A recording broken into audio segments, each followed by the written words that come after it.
the law says you can't have these kind of civil suits or title suits.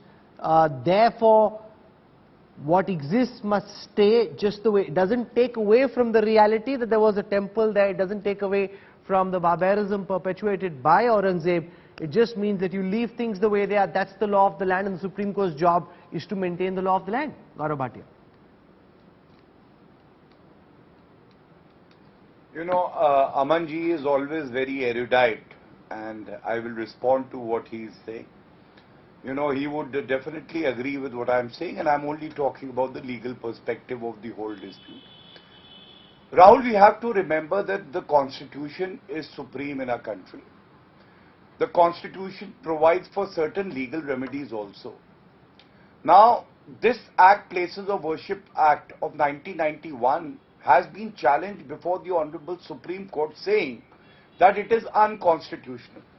And on 20th or 26th of March 2021, the Honorable Supreme Court issued notice to determine whether the Act is constitutional or unconstitutional. So, just assuming for the sake of argument, if the Honorable Supreme Court reaches to the conclusion that you cannot take away a citizen's right to move the court for a legal redressal and holds it unconstitutional, then I think the protection given by Places of Worship Act will go.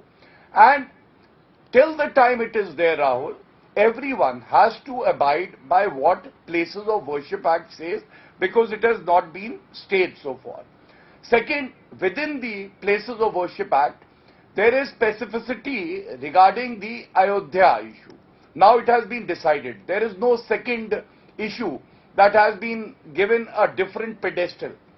And third, there is section 4, subclause 3, which itself talks about any monument or place which is historic in nature and also covered by the other Act of Archaeological Survey of India Act. So the point is very simple. This has to be finally decided by the Supreme Court. But let's not forget that the trial court was also aware of this act as well as the notice issued.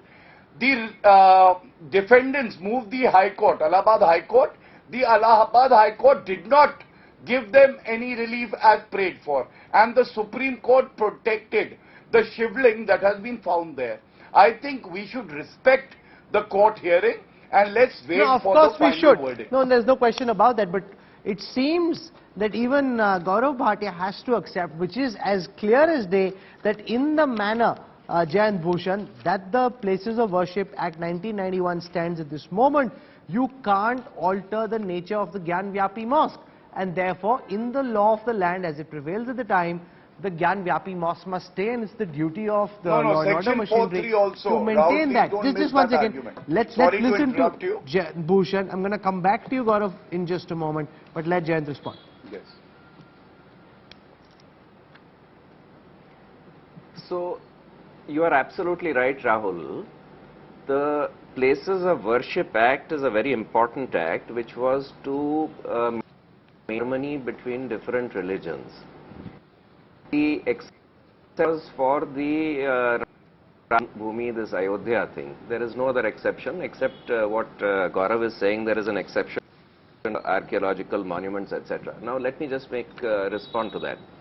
There are two important sections in this Places of Worship Act. Section 3 says, bar of conversion of places of worship, no person shall convert any place of worship of any religious denomination or any section thereof into a place of worship of a different section of the same religious denomination or of a different religious denomination.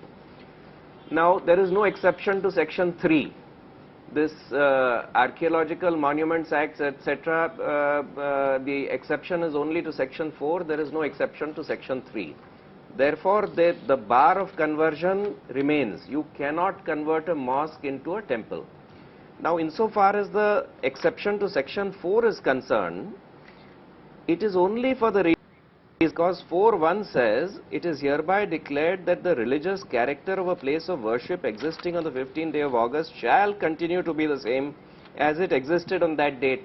Now, there are very many old monuments which may have been temples or mosques or whatever, dysfunctional because they became protected monuments. which is why there is a proviso that this continuation of the religious character may not or protected monument. So therefore that is why the exception is there. Otherwise, if it is a functioning mosque today, it will remain a functioning mosque. Functioning temple today, it will remain a functioning temple. The idea was that let the sins of the past, or let the whatever is events of the past, which may have happened years ago, 300 years ago, not be a cause for friction or enmity or animosity between different religions.